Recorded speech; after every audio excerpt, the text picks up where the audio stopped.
Buenos días, buenas tardes, buenas noches. Bienvenidos a un nuevo podcast de Farm On Air por tierras latinoamericanas. Y hoy estamos en México con Claudio Freixes Audio. Hola, Miguel. Oye, Claudio, gracias por invitarme a tu casa a grabar. Gracias. No, es un placer. Qué bueno estar aquí. Oye, Claudio, Claudio Freixes, para el despistado que no te conozca, cuéntanos, Claudio, ¿quién eres? Bueno, no, yo soy un hijo de inmigrantes españoles que llegan aquí antes de la Segunda Guerra Mundial. Y mis padres, llegan de chicos a Chile.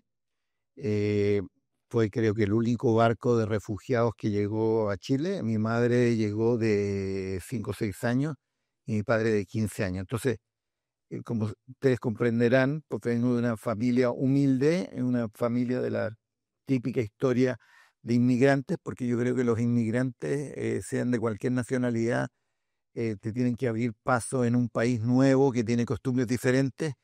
Ellos salieron adelante, pero yo soy hijo único de una familia modesta, y mi padre después se hizo industrial. Mi papá finalmente terminó sus días haciendo máquinas para la industria del vino, máquinas lavadoras y llenadoras de botella. Fue un referente al final de las escuelas de ingeniería, no habiendo sido ingeniero. Cuando le conté que quería estudiar veterinaria, casi se cayó de la silla porque dijo, bueno, ¿y yo qué voy a hacer con todo esto? Inicié mi vida yéndome a estudiar fuera de la casa, a una universidad que está aproximadamente a 500 kilómetros de mi casa. Y ahí estudié durante 6 años, eh, y comencé a trabajar. A mí no me gustaban los perros y los gatos, la verdad es que me gustaba la ganadería, pero sin una idea muy clara. Lo que sí tenía claro es que me gustaban los cerdos. Me uní a un grupo de asistencia técnica. Yo era el más chico, o sea, a mí no me dejaban leer los papeles que venían, los papers. Tenía, tú eras el de que traían el café y no era fea, así casi.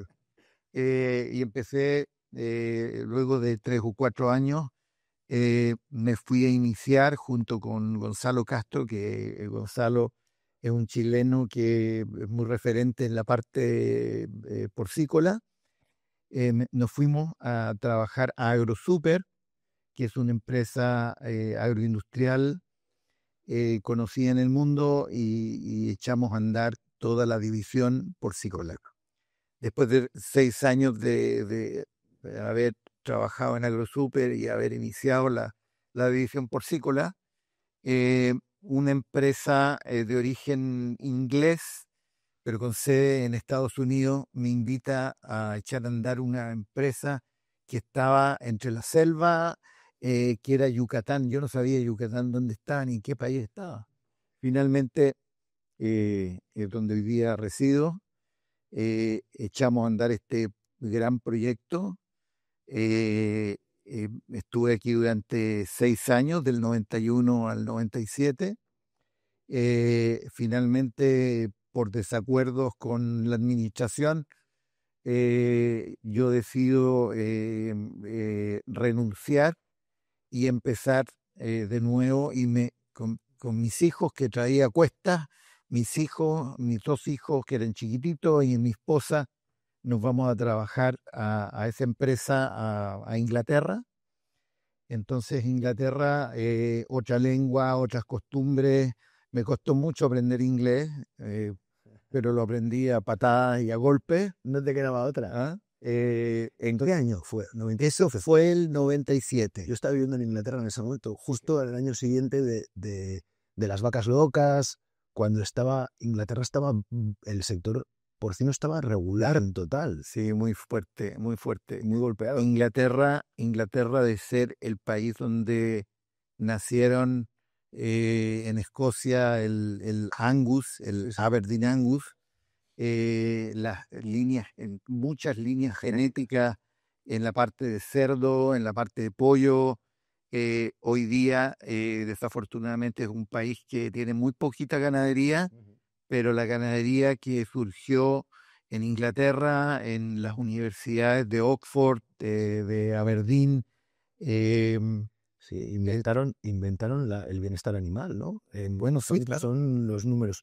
Sabes, yo trabajaba con una familia que se llamaba la familia Curtis, que eran los dueños de NPD, y después Sí, hicieron ACMC, y me acuerdo. y mi padre y Eric fueron los que lanzaron en el sur de Europa ACMC, y la familia Curtis pues son bastante amigos míos. Fíjate que los conocí hace años atrás, Sí, porque no muy de cerca, pero estuve con ellos, porque también es gente que estuvo relacionada en la genética claro. muy fuerte, muy fuerte. Claro. Y en el núcleo genético, que en algún momento estuvo en Francia, en la región de Burdeos, teníamos algunas líneas que eran de NPD. NPD, sí, me tocó trabajar con ellas, sí. Porque tenían un muy buen índice de conversión en su momento. Era una compañía. Oye, y todos, después de ese salto, ¿cómo vuelves aquí? ¿Qué te pasa? No, mira, allá en Inglaterra yo estuve en el corporativo, y qué difícil es trabajar en un corporativo con las unidades trabajando en ese tiempo, me acuerdo que eran 8 países del mundo, entonces mi vida era estar viajando constantemente, eh, y qué diferentes son las nacionalidades, los daneses que se juntan en la mesa para tomar decisiones y están hasta la secretaria y está el portero y está todo el mundo porque son muy democráticos, o en Alemania o en Francia, muy diferentes. ¿Ah? Entonces yo después de allá me voy a España, las casualidades de la vida, llego a trabajar a tierra de mis padres, a Cataluña, eh, y ahí estuve 2 años más, trabajando principalmente con los clientes grandes que eran españoles, eh, y recibo una llamada después de 2 años, cuando habíamos reestructurado toda la empresa y ya parecía más empresa. eh, y recibo una llamada de Raúl Casares, quien fue uno de los precursores aquí en Yucatán de la porcicultura, la empresa donde yo había salido. Y me dice, oye, bueno, ¿y te vas a quedar toda la vida en Europa? Bueno, yo le digo, esos son mis planes. ¿Y no considerarías venir aquí a Volver a casa, Yucatán? a tu casa. Y habíamos dejado tantas raíces, mis hijos en el colegio, con los directores del colegio, que en realidad, se hizo interesante y tomamos la decisión, los cuatro, mis 2 hijos chicos, que en ese momento tenían alrededor de 10 años, mi esposa y yo, y nos volvimos a Yucatán. Entonces empieza una etapa nueva, porque al poco tiempo, eh, eh, se fusionan, las dos compañías que venían, teniendo conversaciones, una que pertenecía a Fernando Sendero, del grupo DESC, hoy día Cubo, eh, y Raúl Casares. Y las compañías se funden, eh, por lo tanto era una compañía que tenía más vientres, tenía más capacidad, económica, y terminamos de formar esta empresa. Sin embargo, no todo es bonito, porque durante los años que yo estuve afuera, esta empresa se expandió hacia el Bajío, y llegamos a tener el Bajío alrededor de 25.000 vientres, pero en ese tiempo existía la fiebre porcina clásica, eh, y tuvimos grandes mortandades en la zona del Bajío. La empresa no tenía una estructura, como la de Yucatán, que había sido totalmente planificada. La de allá se hizo en base a rentas de granjas, compra de Comprar lo que compra, había, ¿no? Comprando lo que había. y la sanidad, les había jugado una mala pasada. Trabajamos durante aproximadamente un año. Sin embargo, esta era una empresa mal estructurada. Finalmente tuvimos que cerrarla, costaron muchos puestos laborales. Hubo que despedir aproximadamente a 1.500 personas y los fundadores o los dueños de la empresa en ese momento dijeron, este negocio no puede seguir adelante, hay que vender la empresa. La empresa se pone a la venta, hay algunas posturas de algunas empresas nacionales y de algunas americanas. Sin embargo, las ofertas no llenaban las expectativas y se tomó la decisión de poner en orden la casa antes de venderla. Y en esa poner en orden de la casa, yo tomo la dirección general, los números empiezan a hacerse menos rojos, empiezan a poner los números azules.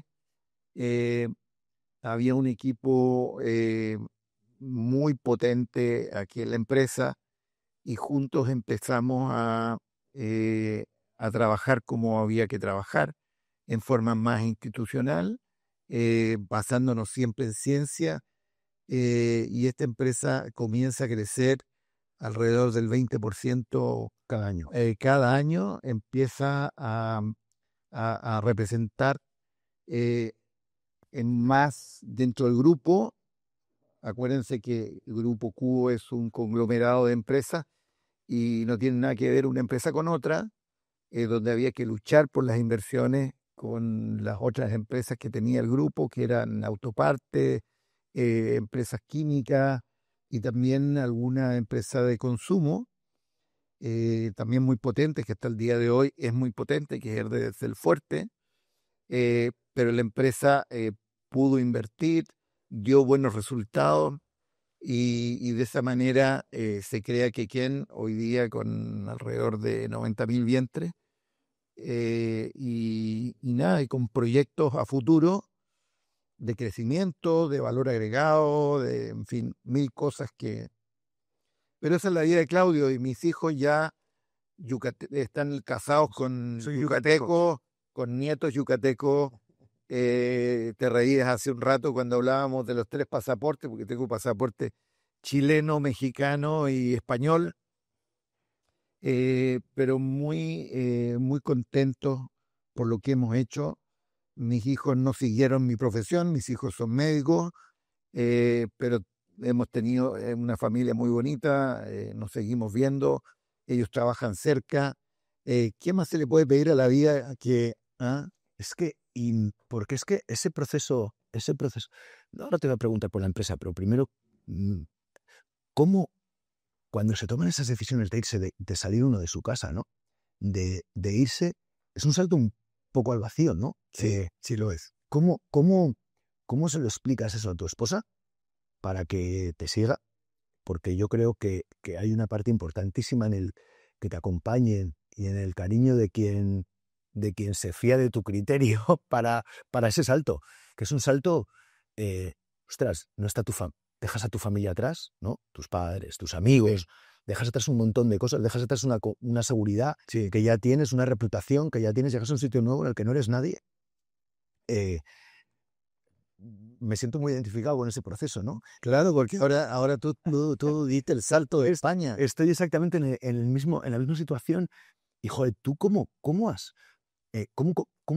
pasaste por toda esa dificultad y por todo? ¿Cómo fue ese proceso?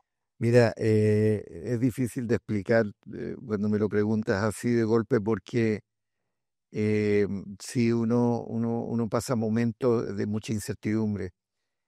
Yo creo que se juntan varias cosas. Primero, el hecho de ser de padres inmigrantes, eh, me parece que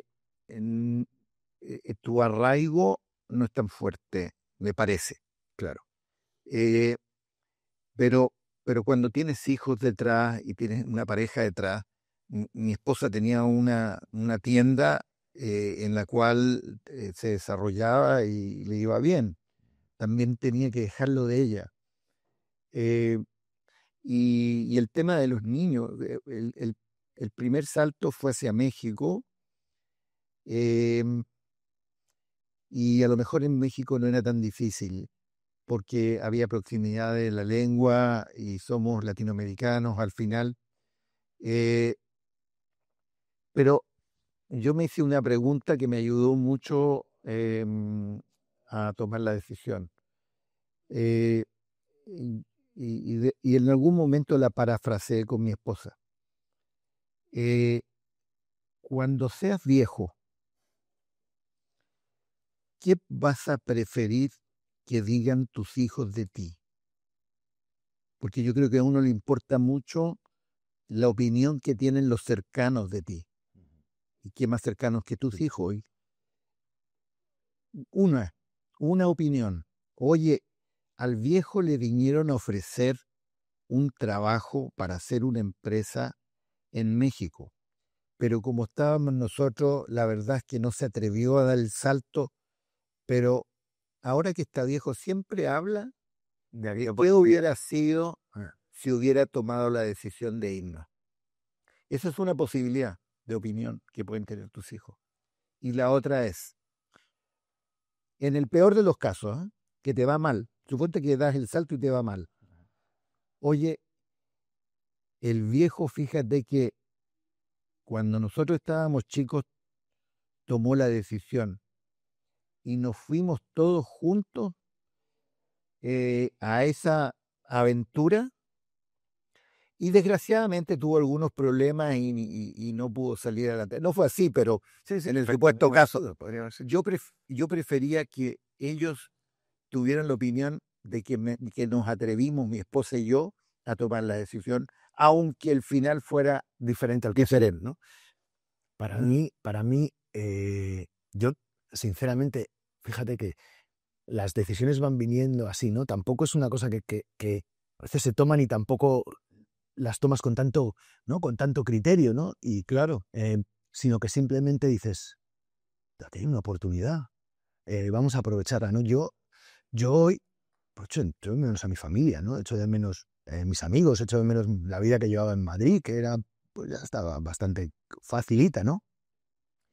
Pero te aseguro que no hay un segundo solo, aparte de porque he conocido a una mujer increíble aquí, no hay un segundo en el que yo me arrepienta de haber dado este salto. O sea, estoy encantado, además que es que este país es una maravilla. Es muy acogedor. Sí, es un país que es una maravilla.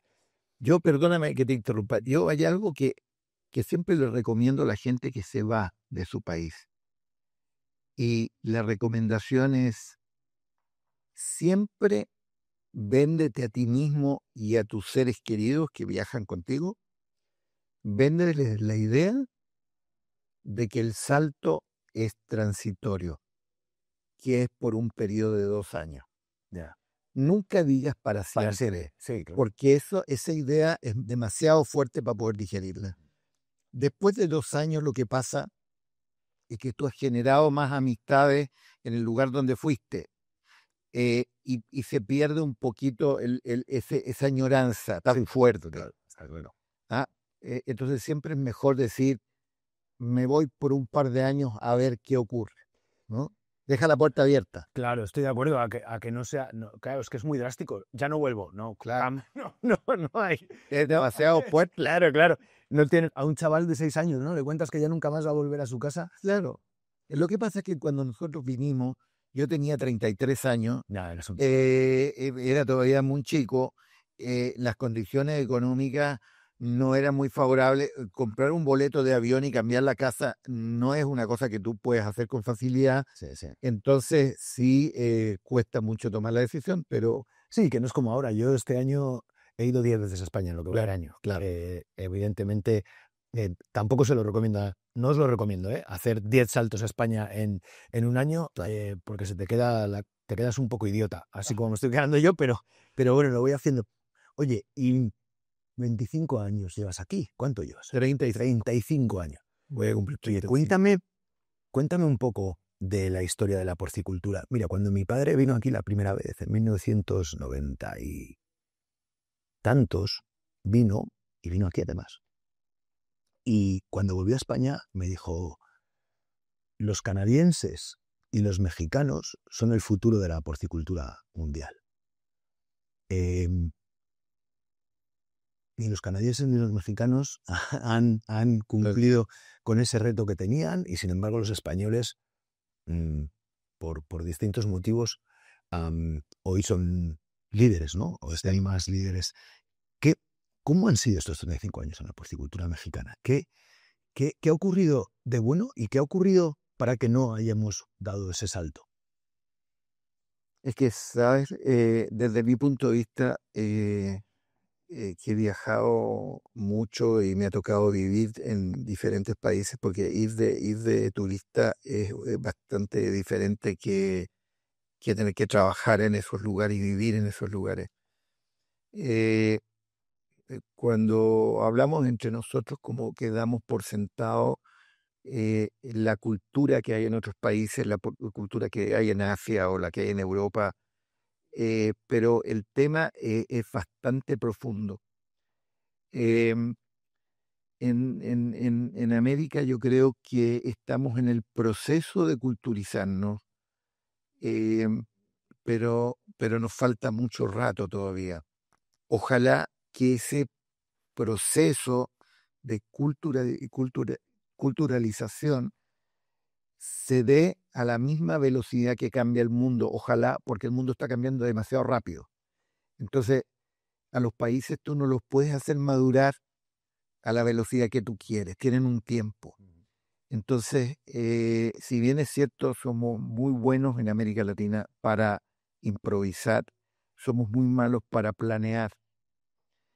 Entonces, en América Latina vamos cambiando la forma de hacer política, la forma de conducir al país cada vez que hay un cambio de gobierno, o cada vez que hay un alcalde, o cambian el alcalde, van cambiando las condiciones. Entonces la iniciativa privada en cualquier parte del mundo se las ingenia para cultivar entre las piedras o sacarle el jugo al metro cuadrado o a la hectárea, ¿te fijas? Y si eso va cambiando con demasiada velocidad, la verdad es que no deja que se desarrolle la región. Y es lo que pasa en América Latina ya. En América Latina tiene algunos países que eligen presidente cada 4 años, vas teniendo cada 4 años y viceversa. Te cambian las reglas del juego. Te cambian las reglas del juego. Eso es por un lado. Una cosa que agrava la situación es que tenemos un indigenismo muy alto. Y desafortunadamente los pueblos originarios no terminan de mezclarse con los pueblos europeos que los conquistaron hace muchos años. Entonces se producen castas y se producen gente que está fuera de la economía, y eso es muy difícil por costumbres, por repartición de los bienes. Es muy difícil que eso cuaje. Entonces eso es un lastre muy fuerte.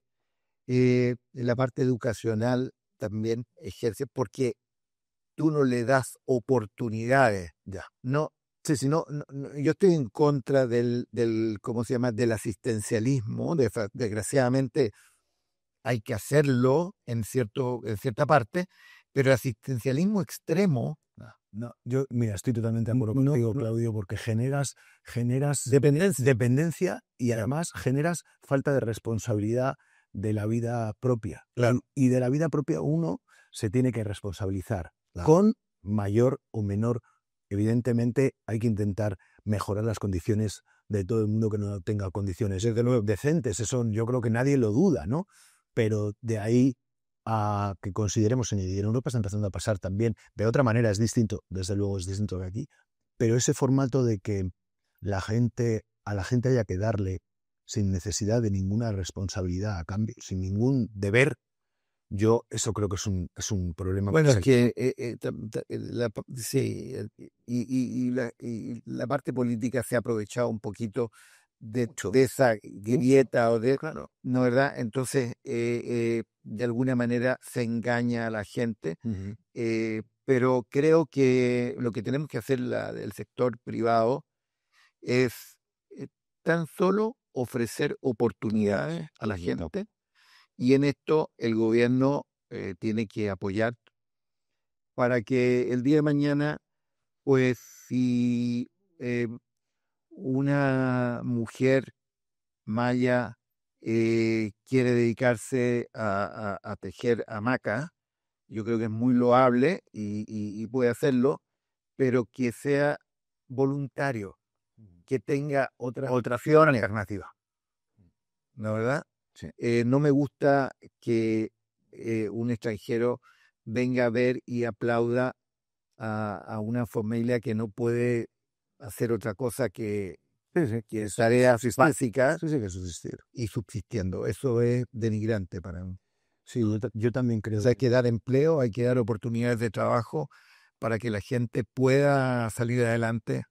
Yo te conocí hace 2 años en Medellín, En Colombia. en Colombia. Nos conocimos hace 2 años en 333 a través de mi amigo Reinaldo, de nuestro amigo Reinaldo, de nuestro amigo Oscar González. Sí. Gente que aprovecho para mandar un beso desde aquí muy fuerte.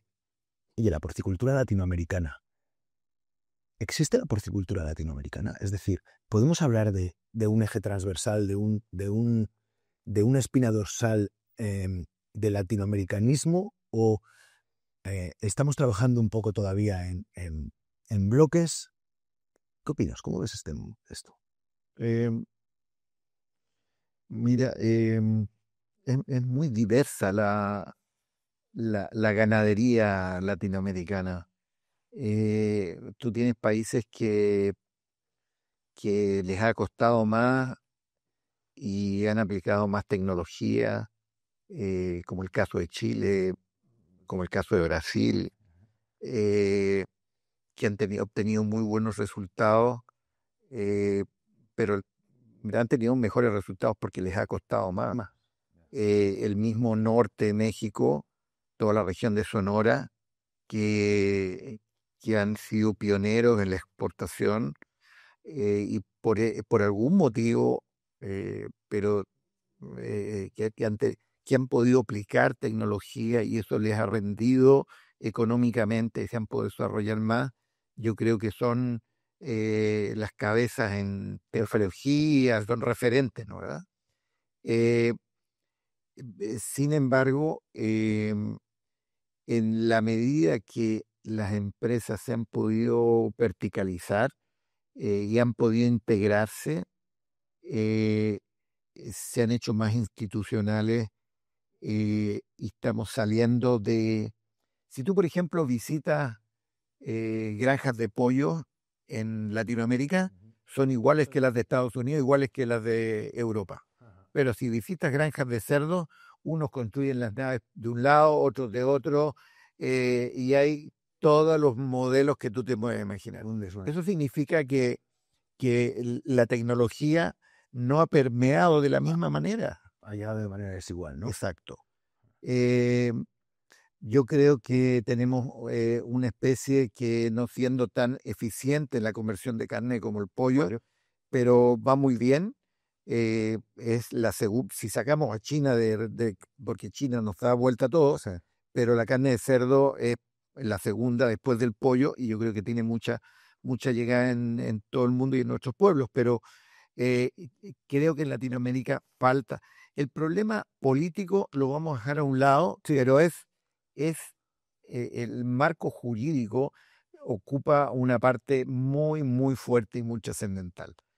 Pero fuera de eso, como las empresas les ha llevado tiempo verticalizarse y agrandarse, también la entrada de tecnología es más lenta y es menor, porque no hay duda que una empresa que tiene más espaldas económicas puede atraer la tecnología con más facilidad y puede atraer a más talento. Entonces, mm, eh, el, el- el- el ámbito latinoamericano está en formación. Lo que ocurrió en Estados Unidos y que ha ocurrido en España, eh, va a ocurrir en Latinoamérica en los próximos años, sin lugar a dudas. Ahora, Brasil es un caso aparte, porque en Brasil ya ocurrió. Ya ha ocurrido. Brasil ya es líder. Exacto. Sí, está claro. Pues es que yo de verdad considero, ¿sabes? Que yo me vine a vivir aquí porque Sí, iba a dar charlas todo el rato, pues a Argentina, a Chile, a Colombia, Y todo el rato decía en todas mis charlas, ¿no? Es que aquí es donde se va a hacer el alimento del mundo, aquí es donde vamos a cuidar animales para dar de comer al mundo en los próximos 20. Y venía, lo decía, y me volvía a España. Venía, lo decía, me volvía a España. Y de repente un día digo, si yo estoy diciendo aquí, si estoy diciendo aquí que esto es lo que va a pasar, por qué no me lo creo, no? Claro, exacto. Y me he venido. Y yo, fíjate que creo que se está dando un cambio importante. Yo noto un cambio grande en el sentir de los ganaderos. Bueno, lo veo cuando voy a las reuniones, cuando voy a 3x3, cuando voy a los sitios, noto que la gente empieza de verdad a confiar en esto. ¿Sabes? En confiar en que esto es una realidad ya. Sí, Yo lo veo. yo creo que hay muchas oportunidades. Yo no tengo duda. Hay muchas oportunidades, pero tenemos que planear más, tenemos que meter más, porque la tecnología no es cara. ¿Eh? Claro La que gente a veces se equivoca en el sentido que dice, oye, pero es que siempre la tecnología la llevamos a los computadores, a la parte electrónica. sí, sí. La tecnología es mucho más que electrónica. En un comedero, en un simple comedero hay mucha tecnología, ¿entiendes? Entonces, hoy día está llegando la robótica con mucha fuerza a los mataderos, a los rastros. Eh, y no es porque tú quieras tener brazos robóticos que se ven muy bonitos o raros, se ven extraños, sino que tienen una justificación y no necesariamente Es de mano de obra. no, Claro. los robots que nosotros acabamos de instalar no se pagan por la mano de obra que desplaza, sino es que porque cortan mejor y tenemos mejores rendimientos.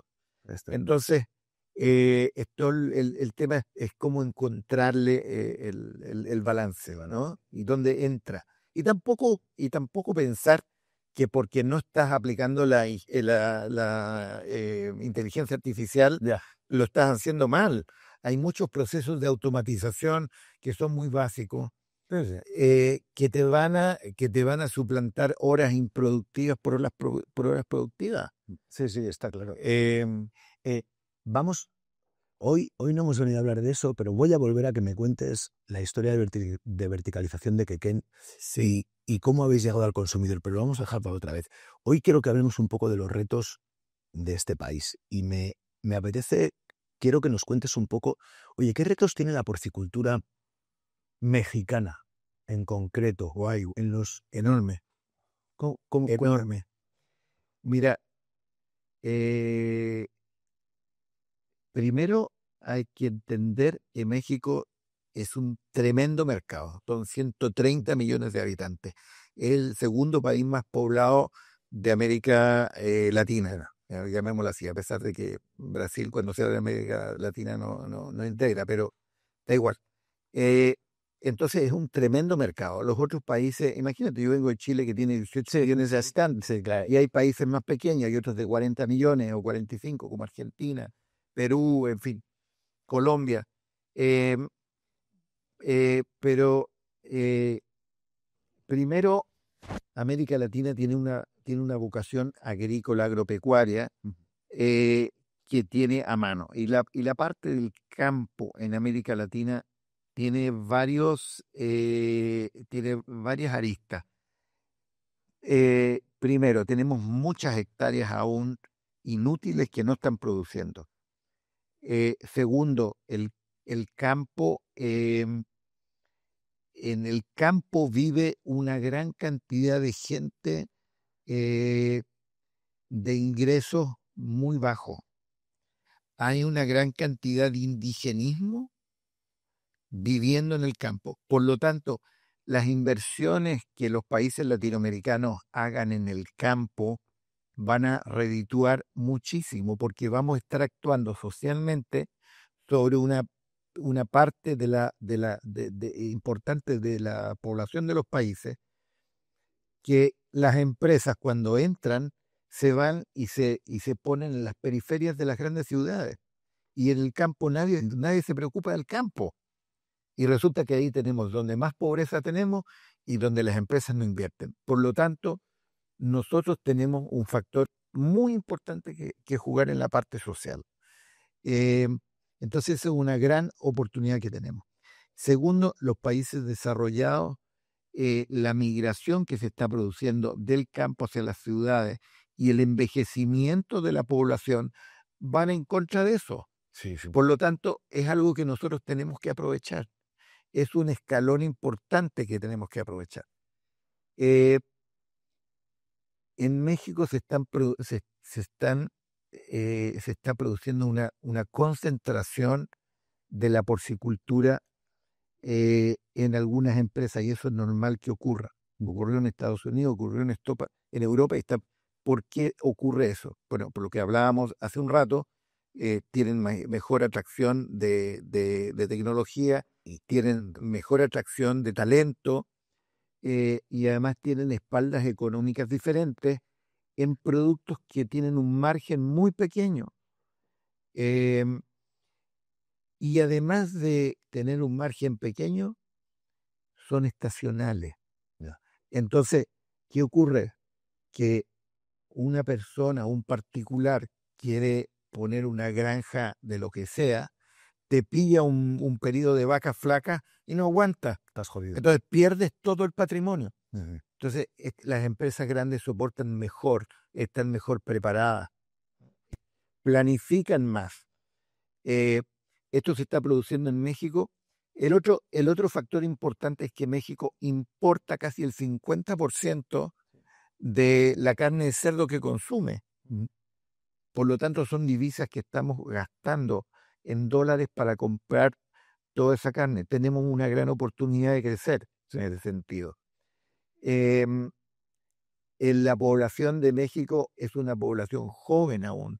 O sea, el consumo joven, y por el otro lado, tenemos que incorporar al consumo a muchos millones de habitantes que todavía están en la pobreza. Son pobres. Sí. Entonces, el consumo va a aumentar Mucho. Entonces, tenemos que dar las condiciones para que haya más pollo, para que haya más cerdo, para que haya más res, a pesar de que en el caso de la res, creo que por el costo y como es un negocio muy intensivo en capital, vamos a terminar viéndolo en los buceos dentro de 10 o 20 años, ¿no? Como está pasando en todo el resto del mundo, ¿no? Que Claro.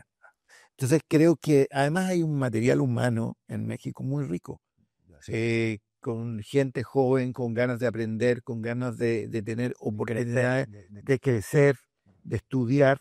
Sí, sí. Entonces es muy interesante. Y en esta, perdón, no te dejo hablar. No, digo, eso fíjate que va, o sea, aquí has venido a contarnos tú. ¿Sabes? Yo veo dos cosas ahí súper importantes. Mira, yo cuando era pequeñito y mi padre, yo veía en España unas ganas de aprender y de crecer.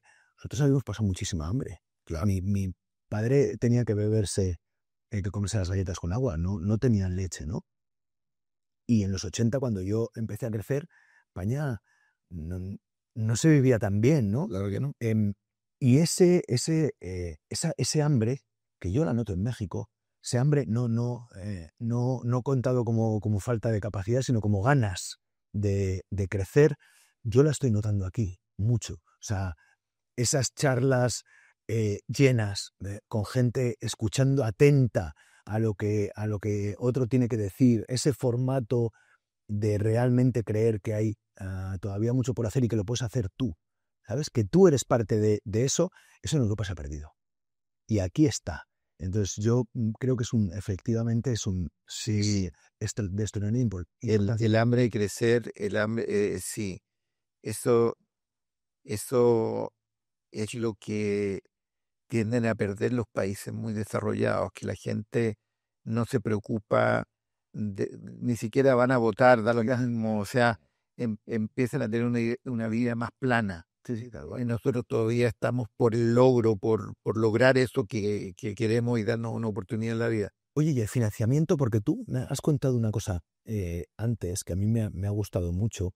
Claro, tú aquí tenías que convencer para que del dinero que había te dieran un poco a ti para crecer, ¿no? Claro. Y tenías que dar más rentabilidad Claro. que aquel. O que si aquel daba más rentabilidad, le iban a poner el peso a él, no te lo iban a poner a ti. ¿Tú? Claro.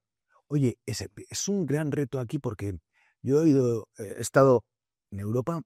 En Europa el dinero cuesta 3%, un 2%. depende de lo grande que seas, pues te cuesta entre un 2 y un 4, como muchísimo, ¿no? Anual. Aquí, claro, aquí cuesta entre un 12 y un 16, ¿no? Claro, depende de donde esté la tasa de interés.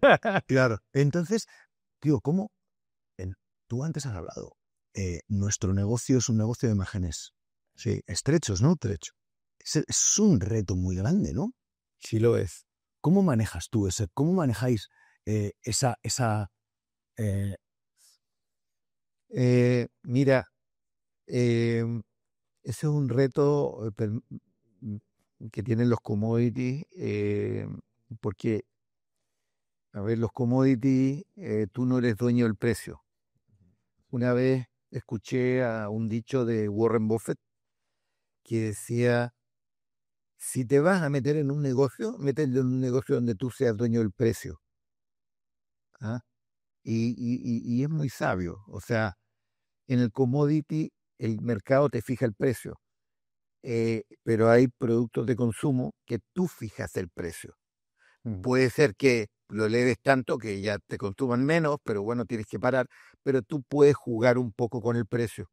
Y eso es muy importante. Entonces, eh, en el negocio donde nosotros estamos, eh, tú siempre estás batallando por, eh, por disminuir los costos. Y es la batalla constante de disminuir los costos. Entonces, ese es el gran objetivo de una empresa productora de carne. Batallar con el costo. Y te vas a encontrar con miles de técnicos en el mundo que te van a decir cómo disminuir el costo y después tú tienes que llevarlo a cabo, que no está nada fácil, que no es nada fácil, ¿no? Pero también en esta lucha tienes que levantar un poco la cabeza y pensar en cosas que no son costos.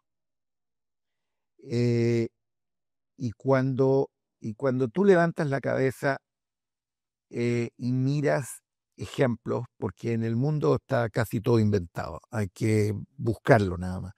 Entonces te encuentras con gente que está exportando. ¿Y por qué exporta la gente que está exportando? No por prestigio, es por negocio. Entonces, claro, para poder exportar tú tienes que cumplir una serie de atributos, pero la exportación se transforma en otros canales comerciales que te pueden dar márgenes más grandes.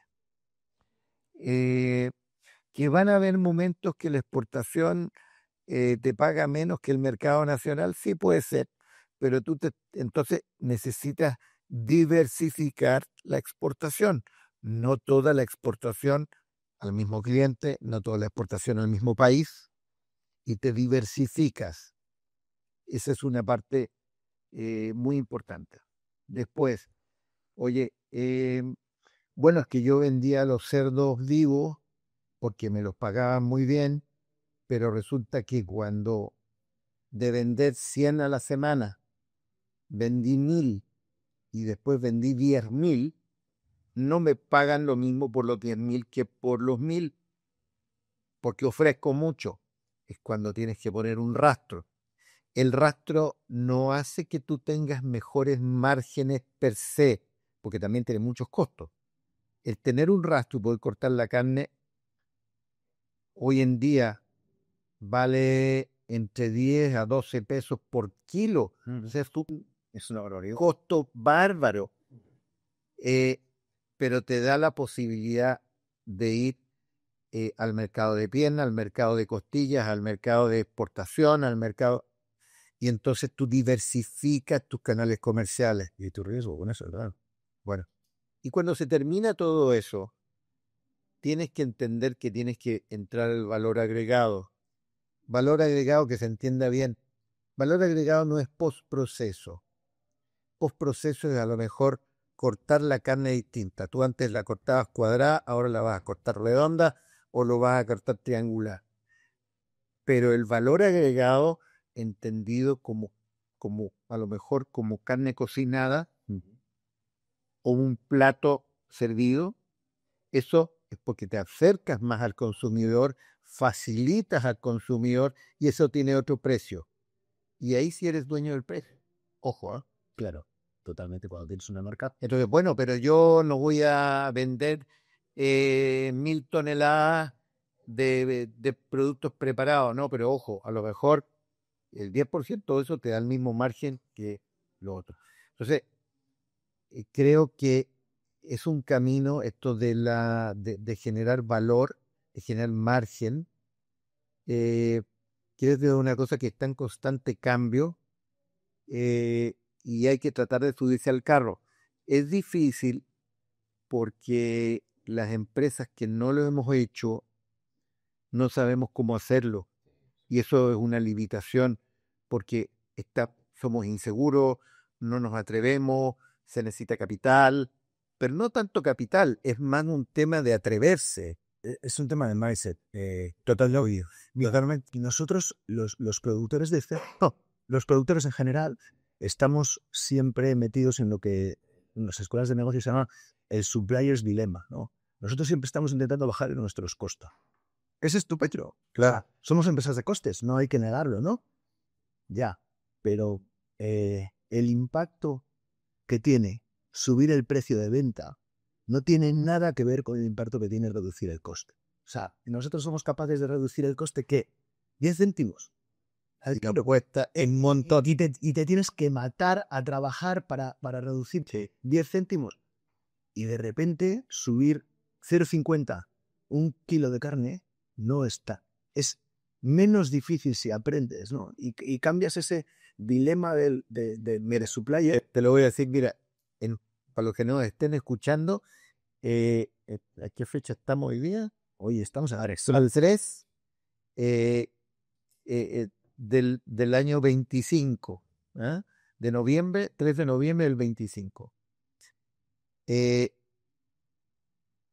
Hay ciertas partes del cerdo que yo hoy día estoy vendiendo a 70 pesos el kilo. Y esa misma carne que yo se la entrego a un cliente, el cliente la vende cocinada a domicilio en 750 pesos. Sí. Es la misma carne, ¿eh? Así es, así. Nada más que cocinada y entregada a domicilio. A ver, para entregarla a domicilio, sí, hay que hacer y cocinarla, hay que hacer una serie de cosas. Pero te digo, tienes mucho margen. Sí, sí. Sí. Entonces, tenemos una tarea muy grande en que las empresas productoras porque ese que vende en el supermercado o ese que vende a domicilio nunca se va a conmiserizar de ti y te va a decir, claro, te estoy pagando a 20, te lo voy a subir a 80, ¿eh? porque me das pena. No lo va a hacer nunca. Entonces, si tú no tomas esos tramos de negocio, pero como te digo, es difícil cambiar la mentalidad, ¿no? Pero es que claro, porque atreverse. Claro, es lo que te digo. Y al final, como nosotros venimos, a mí me resulta muy difícil contarle a mi padre. Mi padre tiene alma de productor, espíritu de productor. Ha tenido que Y cuidar animales. Y su cabeza, claro, y su cabeza ha trabajado en cuidar animales e intentar cuidar esos animales de la manera más eficiente posible, ¿no? Midiendo esto. Claro, la mente de crear una marca es una mente totalmente diferente. Es una mente de invertir de otra manera, ¿no? De invertir en muchos intangibles, de invertir en un crecimiento de cosas que no están. Y yo creo que es muy difícil eso, manejarlo, que lo maneja el mismo, ¿no? La misma persona, joder, tiene que ser un tío muy... Sí, por eso hace falta de repente mirar otros negocios que no tengan nada que ver con el tuyo. Sí, estoy de acuerdo. Eso de alguna manera te abre un poco la cabeza. Oye, No, me estoy pensando, sí, me lo estoy pasando muy bien, muchas gracias. Oye, otra cosa, hay un reto, bueno, en este país, la sanidad, yo sé que tú no tienes que aquí tenéis una sanidad y sois de las empresas más productivas de México, enhorabuena, ¿no? A Claudio. Oye, ¿cómo ves el tema sanitario en el país? complicado. Una de las razones por qué esta empresa se puso en el sureste, tan alejado de la producción de grano, tan alejado del consumidor, es porque de alguna manera la península es casi una isla y es una defensa natural. Es una defensa natural, sí. La, la- la- Mira, y en España, en Europa les ha pasado lo mismo. La enfermedad que estamos más cruzando los dedos y tratando de hacer algo en el control de entrada es la fiebre porcina africana, porque te entra la fiebre porcina africana y te corta las exportaciones y es un problema, es la espada de Damocles.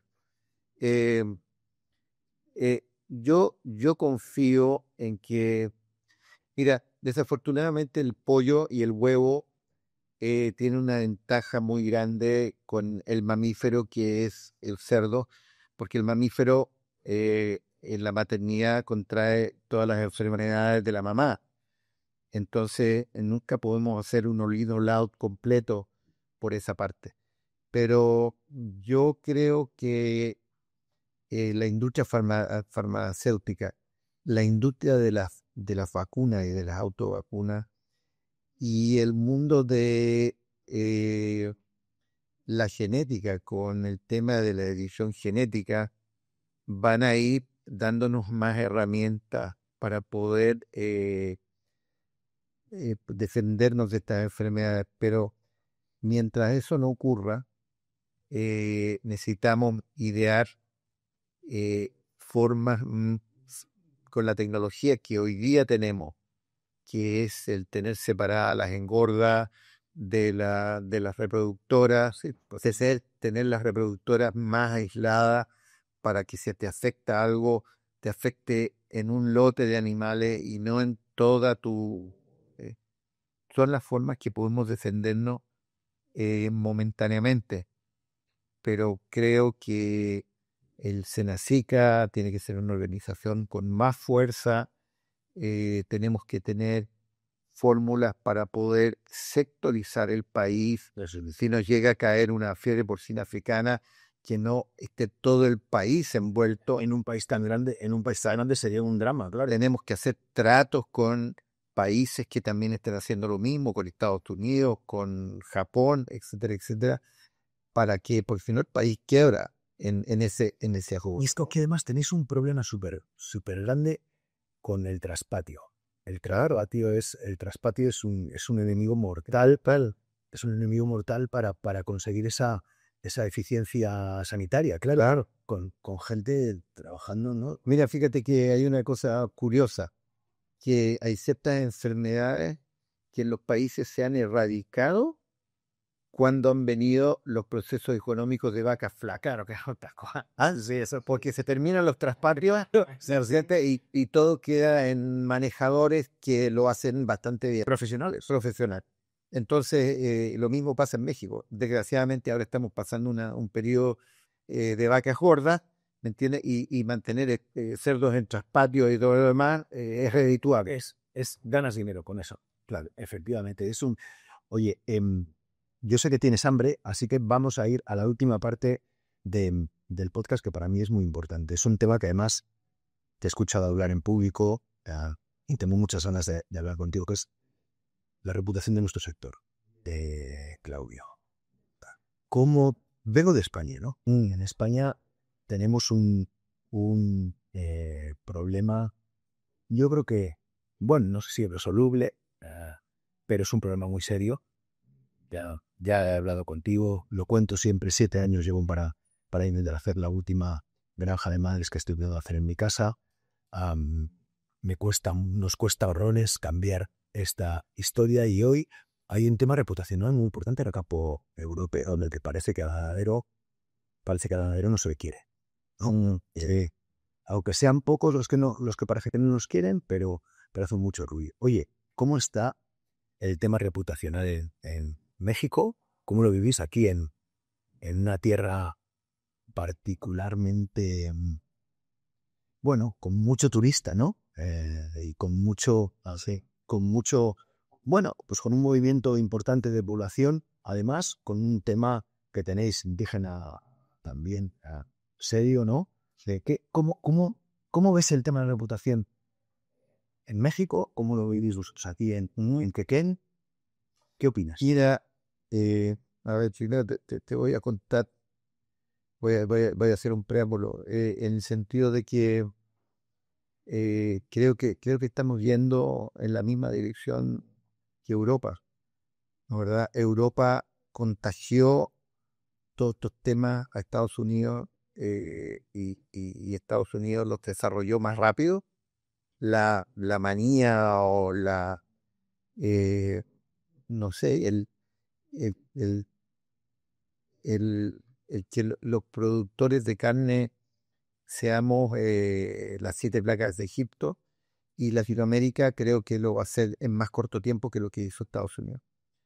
Eh, Desde mi punto de vista, las personas han migrado del campo a las ciudades, eh, y las generaciones más jóvenes no, no saben o no sabían de dónde venía la carne, no saben cosa leche o el huevo. Eh, la naturaleza nos hizo omnívoros a los seres humanos, y necesitamos para vivir parte de los aminoácidos que nos entregará solo la carne, ¿ah? Para, para ser un vegetariano estricto o un vegano, claro, necesitamos tener mucho dinero, porque para ingerir esos aminoácidos esenciales necesitamos pagar mucho y buscar mucho.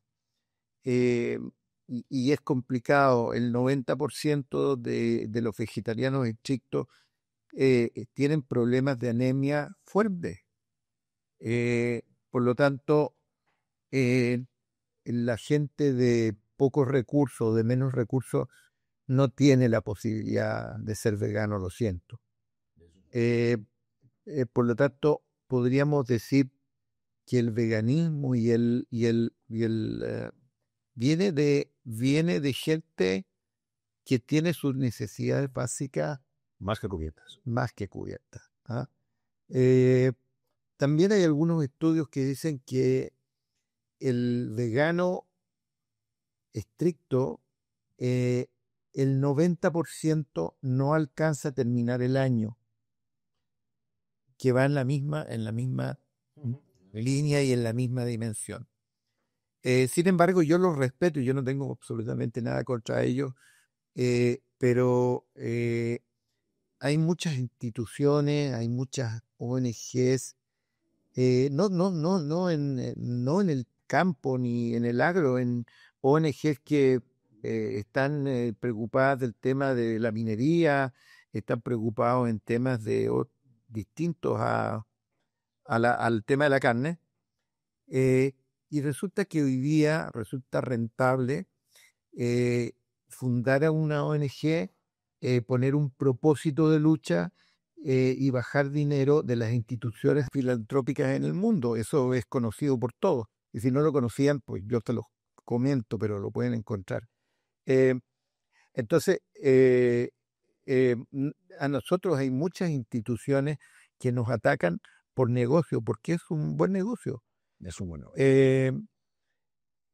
Sin embargo, A mi equipo, en postproducción, le voy a pedir que pongan aquí, tenemos un gráfico con el dinero que han invertido estas instituciones claro, en los últimos tiempos, así que aquí lo veréis después cuando vean nuestro podcast. sí. Así que vendrán los números. Entonces yo lo que creo, que esta es una ola que hoy día vemos sin solución. Nosotros finalmente somos personas que tenemos un código de ética, que cuidamos animales, que damos posibilidades de trabajo, damos opciones de trabajo, que tenemos sueños como todas las personas. eh, las empresas que somos más grandes, por ejemplo, Kiken tiene un proyecto, bueno, que ya no es proyecto, ya es una cosa real, de gente con discapacidad, que se llama Te Incluye. Eh, Tenemos 200 personas con objetivo de que sean 500 trabajando con nosotros.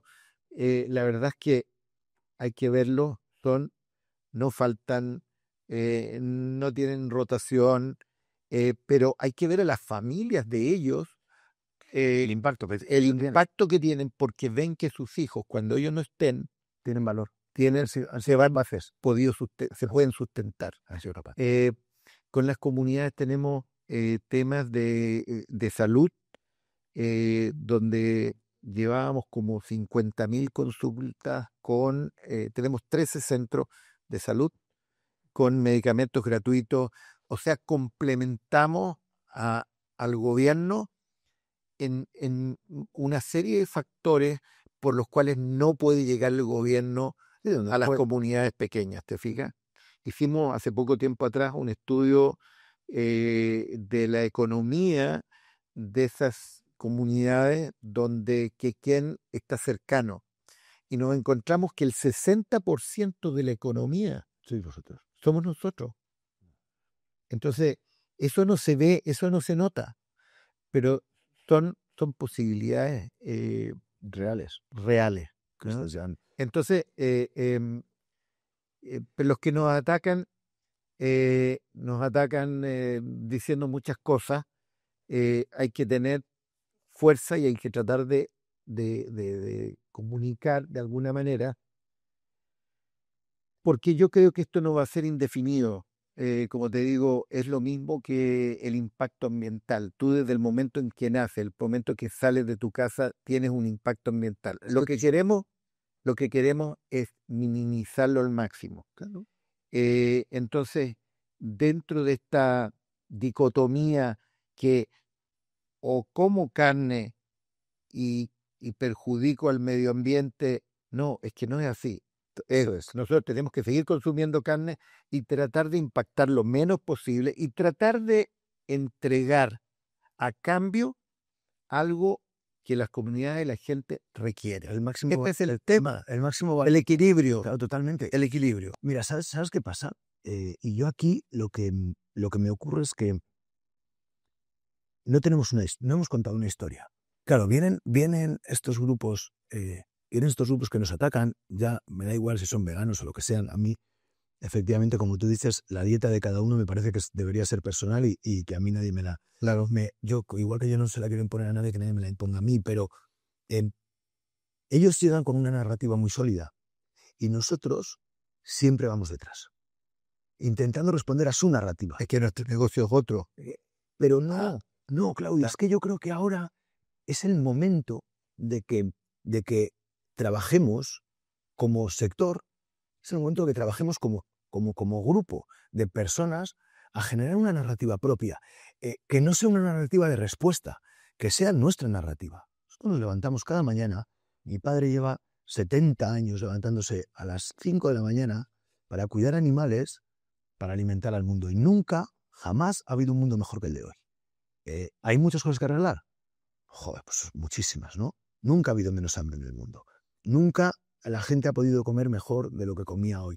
Nunca hacer 1 kilo de carne impacta aún menos al medio ambiente de lo que impacta hoy. Claro, jamás ha impactado menos. Hoy, el mundo rural sin nosotros, porque en Europa pasa mucho, ¿no? Dejemos los pueblos para que va a venir aquí Microsoft a hacer chips. Va a venir Microsoft a hacer su laptop y sus teléfonos. No, Microsoft no va a venir al pueblo de mi papá que tiene 5 habitantes. Más vale. Va a poner en Madrid, en Barcelona. Tal cual. Claro. Entonces, más vale que seamos nosotros los que alimentamos al mundo, los que demos oportunidades para que la gente no se quiera ir de allí. No es que para que pueda no irse si no quiere, ¿no? Y esto es todo esto tenemos que empezar a contarlo, porque yo creo que es nuestra responsabilidad. No, definitivo. Pero no hemos demorado, por eso que te decía, es que el trabajo de tu padre no es crear contenidos, Sí, lo tengo que dar explicaciones. Tu padre sabe crear animales. Y se ha levantado a trabajar. No sabe de contenidos. ¿De qué le habla? Sí. Los que nos atacan es su objetivo. Y es su trabajo. Es su trabajo. No tienen. Por eso lo hacen mejor. Lo que tenemos que hacer las generaciones más jóvenes, como tú y como la gente que viene con mucha fuerza, es atacar con tecnología y aclarándole, porque al final es un tema de ¿cómo se llama? De de formación, Sí, está es un tema de estar informado, ¿no? ¿Verdad? Entonces, yo tengo fe en que eso en definitiva va a bajar, que las personas van a entender por qué son mamíferos, por qué son omnívoros, y qué papel juega, porque el ser humano no se va a poder mantener en la tierra si no genera los productos básicos de su subsistencia. Eso es así. Yo fíjate que estoy muy de acuerdo contigo. Creo que aquí en México, toda Latinoamérica, tenemos una oportunidad estupenda para que este relato se defienda solo. Am, creo, no, para contar nuestro relato, que yo no creo que no hay que defender, yo creo que no hay que defender nada, o sea, bastante bueno es el relato per se, como para tener que defenderlo. ¿Qué tal te lo has pasado? ¿En México? Aquí, con él. ¿Aquí contigo? ¿Te ha gustado? Oh, fantástico. ¿Te ha gustado? Fantástico. Fantástico porque yo creo que de repente hay que detenerse un minuto y decir lo que uno piensa. Eh, es una responsabilidad que tenemos. Yo tenía muchas ganas de venir a hablar contigo, Claudio. Gracias por atenderme, gracias por traerme a tu despacho. No, Y espero que me dejes volver pronto, que nos toca hablar de cosas. sí, tenemos que hablar mucho. ¿Ah? Nos queda mucho por hablar. Gracias. Muchas gracias. Gracias, Miguel. ¿Ah? Bueno, hasta la semana que viene. Bye. Adiós.